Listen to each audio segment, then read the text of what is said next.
before I went to jail, I was active in the politics as a member of the South African Leaders Organization. All right.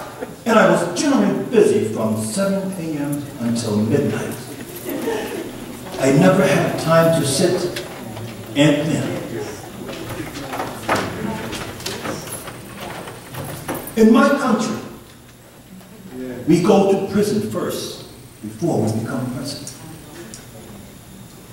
A good leader can engage in debate frankly and thoroughly, knowing that at the end, he and the other side must be closer, as thus emerge stronger.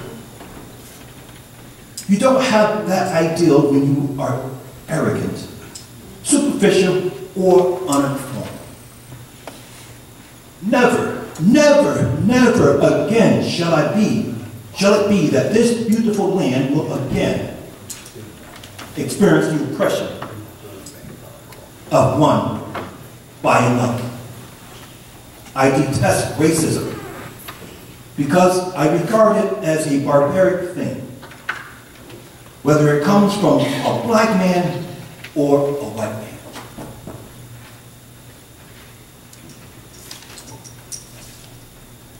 There is nothing I fear more than waking up without a program that would help me bring a little happiness to those with no resources. Those who are poor, illiterate, or ridden with terminal disease. Let us give publicly to HIV, AIDS, and not hide it. Because the one way to make it appear like a normal illness like TB, like cancer, is always to come out and say somebody has died because of HIV and AIDS. And people will stop regarding it as something extraordinary. Only free men can negotiate. A prisoner cannot enter into contracts. I dream of a realization of the unity of Africa, whereby its leaders combine in their effort to solve the problem of this continent. I dream of our vast deserts, our forests, and all our great wilderness. Non-violence is good for good policy when the conditions are. I have always regarded myself in the first place as an African patriot.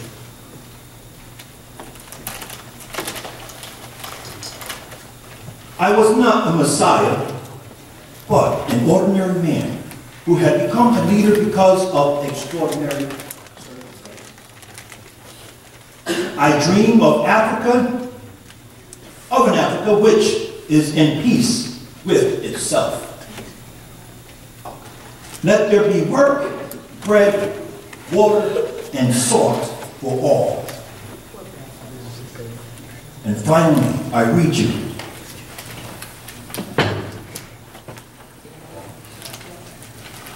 my famous speech entitled, I Am Prepared to Die.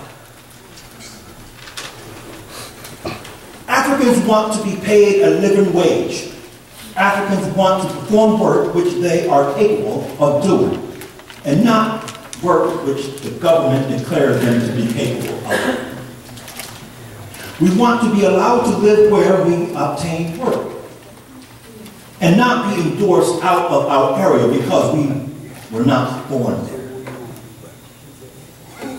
We want to be allowed and not to be obliged to live in rented houses, which we can never call our own. We want to be part of a general population and not confined to living in our ghettos. African men want to have their wives and children to live with them where they work and not to be forced into an unnatural existence, into men's hostels. Our women want to be with their men folk and not to be left permanently widowed in the reserves. We want to be allowed out after 11 o'clock at night and not be confined to our rooms like little children.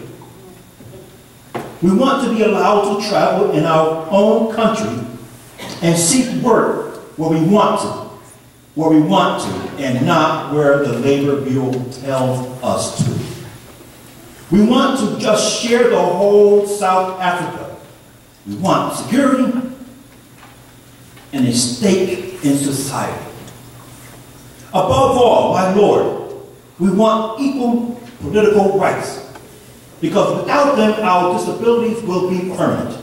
I know this sounds revolutionary to the whites in this country, because the majority of the voters will be Africans. This makes the white men fear democracy.